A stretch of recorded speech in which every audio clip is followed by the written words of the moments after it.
हाय, आज हम डिस्कस करने वाले हैं कि 3 मंथ्स में हम अपनी पूरी बायोलॉजी को कैसे कंप्लीट करेंगे। और जो बायोलॉजी को हम कंप्लीट कर रहे हैं, मतलब जितने भी हमारे चैप्टर्स हैं, जैसे कि हमारे पास बायोलॉजी में 37 चैप्टर्स हैं और कई सारे भी चैप्टर्स कट गए हैं, तो अभी 30 चैप्टर्स में भी 30 या 29 चैप्टर्स आपके पास अभी करेंटली हैं। ओके, तो उसको आप कैसे प्रिपेयर करोगे? तो सबसे पहले हमारे पास मंथ कितने बचे हैं ये देखना है, क्योंकि हम आज है 10 फरवरी। 10 फरवरी से आप स्टार्ट करते हैं अगर, तो आपको क्या करना है 10 फरवरी से लेके 20 फरवरी तक, ठीक है। 10 फरवरी से लेके 20 फरवरी तक आपको कितने चैप्टर? 1 day 1 chapter. अगर आप 1 डे 1 चैप्टर भी लेते हैं तो इस मंथ मतलब पूरा फरवरी और जनवरी, पर मैं चाहूँगी कि आप इसे क्या करें, 1 डे 1 चैप्टर जब आप कंप्लीट करते हैं ना, तो आपको ऐसा लगता है कि आज ही कंप्लीट करना है, आज ही पीवाईक्यू करना है, आज ही रिवीजन करना है। तो सारी चीज़ें एक दिन में नहीं हो पाती, क्योंकि जो आपका सिलेबस है वो काफ़ी लेंदी है। ओके, जो आपका सिलेबस है वो काफ़ी लेंदी है, तो मुझे नहीं लगता कि 1 डे 1 चैप्टर करना ठीक रहेगा बायोलॉजी के लिए।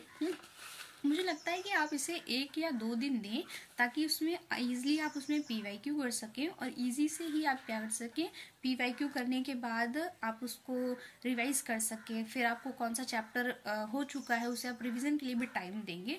तो वो सारी चीज़ें देखते हुए जो मैंने एक स्ट्रैटेजी आपके लिए बनाई है, वो अगर आप फॉलो करते हैं, या वो स्ट्रैटेजी मैंने भी फॉलो की हुई है, तो काफ़ी बेनिफिट रहेगा आप लोगों के लिए। ओके, तो स्टार्ट करते हैं। आज है 10 फेब। और उससे आपको क्या करना है कि हर एक चैप्टर को आपको 2 दिन देने हैं। 2 दिन क्यों कहा मैंने? क्योंकि ज़रूरी तो नहीं कि आप एक दिन सिर्फ पूरा बायोलॉजी ही पढ़ेंगे। आप उस एक दिन में आपको केमिस्ट्री भी पढ़ना है और आपको फिजिक्स भी पढ़ना है। तो मैं चाहती हूँ कि ऐसा शेड्यूल रहे जहाँ पे आप क्या करो, बायोलॉजी के लिए ये सीरीज़ फॉलो करो, ये चीज़ें स्ट्रैटेजी फॉलो करो। एंड केमिस्ट्री और आपके क्या कहते हैं फिजिक्स के लिए आपके पास इनफ टाइम रहे कि आप उसकी भी स्टडी कर सको। ओके, तो स्टार्ट करते हैं।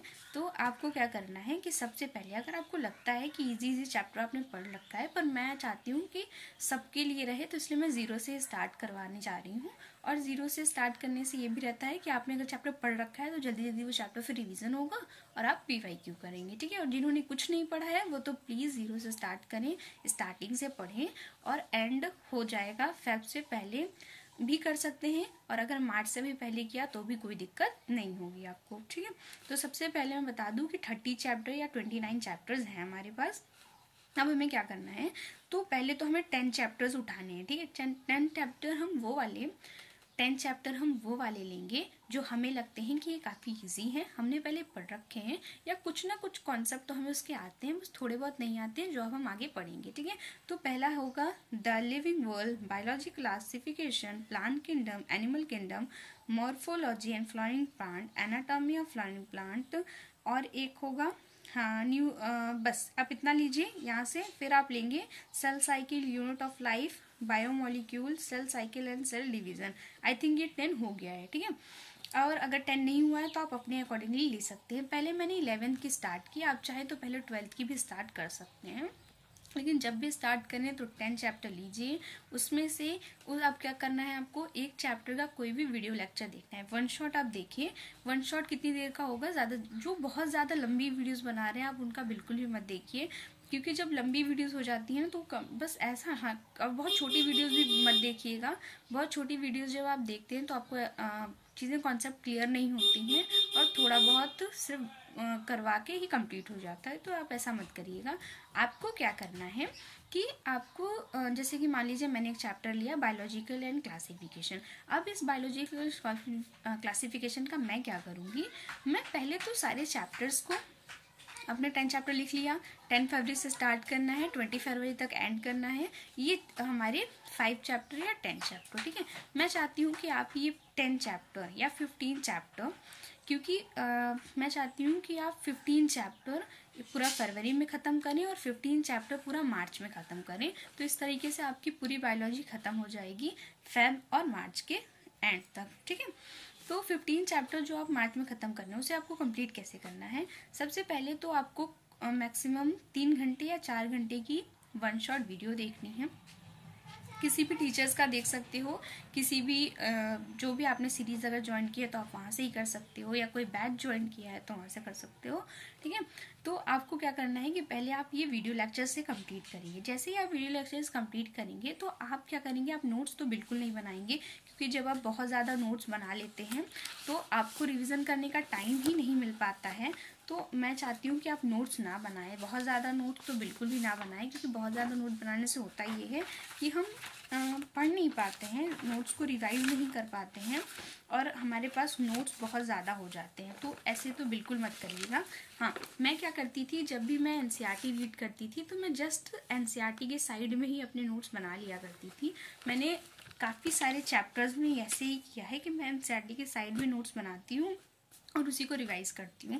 इससे होता क्या है कि जब मैं रिवाइज़ करने के लिए जाती हूँ तो मेरे क्या होता है कि मैंने अपनी क्या कहते हैं लाइन बाय लाइन अब मैं एनसीईआरटी भी रीड कर लेती हूँ और साइड में मेरा जो नोट्स बने हैं, रिवीजन नोट्स बने हैं, उसे भी रीड कर लेती हूँ। तो मुझे कहीं और जाना नहीं पड़ता और साथ में जब मैं एनसीईआरटी रीड कर रही हूँ तभी मैं वो टॉपिक भी रीड कर लेती हूँ, तो मेरा दोनों चीज़ क्लियर हो जाता है। तो मैं भी चाहती हूँ कि आप जल्दी जल्दी रिवाइज़ करने के लिए या जल्दी जल्दी अपने चैप्टर कंप्लीट करने के लिए आप ये स्ट्रैटेजी फॉलो करें। मे बी आपके लिए बेस्ट रहेगा कि जहाँ पे आप नोट्स अलग से नहीं बना रहे होंगे, आप एनसीईआरटी के साथ ही आप अपने रिवीजन को भी कर रहे होंगे। जहाँ आप एनसीईआरटी रीड कर रहे हैं साइड में आपकी रिवीजन लिखा हुआ, जिस टॉपिक आप एनसीईआरटी पढ़ रहे हो उसके जस्ट में मैंने लिख दिया कि वो टॉपिक्स का उसमें जो नोट्स बने हैं वो नोट्स लिख दिए हैं मैंने, ठीक है। तो अब क्या हुआ कि जब मैंने एनसीईआरटी रीड किया, मैंने नोट्स रीड किया, मेरा दोनों ही क्लियर हो गया। तो जब मेरा एक चैप्टर फिनिश हुआ ना, तो मैंने अब उसके वीडियो लेक्चर भी देख लिए हैं, मैंने उसके क्या कहते हैं एनसीईआरटी भी रीड कर लिए, मैंने उसके नोट्स भी हो गए हैं अब मेरे। अब मुझे सिर्फ क्या करना है, 1 से 2.5 घंटे देने हैं अपने PYQ करने के लिए, ठीक है। क्योंकि आप कितनी भी कर लेते हो, जब तक आप रीड नहीं करते एनसीईआरटी और PYQ नहीं देते तब तक आपका चैप्टर कंप्लीट नहीं होता है। तो खासकर बायोलॉजी के लिए तो आपको इस तरह से कंप्लीट करना पड़ेगा। और हाई वेटेज के चैप्टर मैं चाहती हूँ कि आप पहले करें, ठीक है। हाई वेटेज के चैप्टर कौन से हैं? हाई वेटेज के चैप्टर आपके सारे जेनेटिक वाले हैं, ठीक है। आप जेनेटिक वाला सारा कंप्लीट करें और उसके बाद से जेनेटिक, जैसे ही आपका जेनेटिक ख़त्म होता है तो आप क्या करें कि इसमें से काफ़ी सारे चैप्टर्स आते हैं, मैं आपको बताती हूँ हाई वेटेज के जो चैप्टर्स हैं वो सारे। हाँ, तो सबसे पहले है reproduction, sexual reproduction in flowering plant है, ह्यूमन रिप्रोडक्शन है, रिप्रोडक्टिव हेल्थ है, प्रिंसिपल ऑफ हेरिटेंस है, मॉलिक्यूल बेसिस ऑफ इनहेरिटेंस है। ये 5 चैप्टर्स बहुत इंपॉर्टेंट है। फिर नीचे आ जाइए, biotechnology, process and principle, biotechnology and its application. ये चैप्टर सबसे पहले आप इन 5-6 चैप्टर्स को कंप्लीट करेंगे। जैसे ही आप इन 5-6 चैप्टर्स को कंप्लीट करते हैं, फिर आप जो भी चैप्टर अभी क्लास 12th में रह गए हैं उसे आप कंप्लीट नहीं करेंगे, बस इतना ही करिए। उसके बाद आप 11th में आएंगे। 11th में आपका cell cycle and cell division है, फिर आपका स्ट्रक्चरल ऑर्गेनाइजेशन इन एनिमल है, एनिमल किंगडम, प्लांट किंगडम है, ठीक है। फिर यहाँ है breathing and exchange of gases है। फिर एक चैप्टर और है आपका उसको बॉडी फ्लूइड एंड सर्कुलेशन है।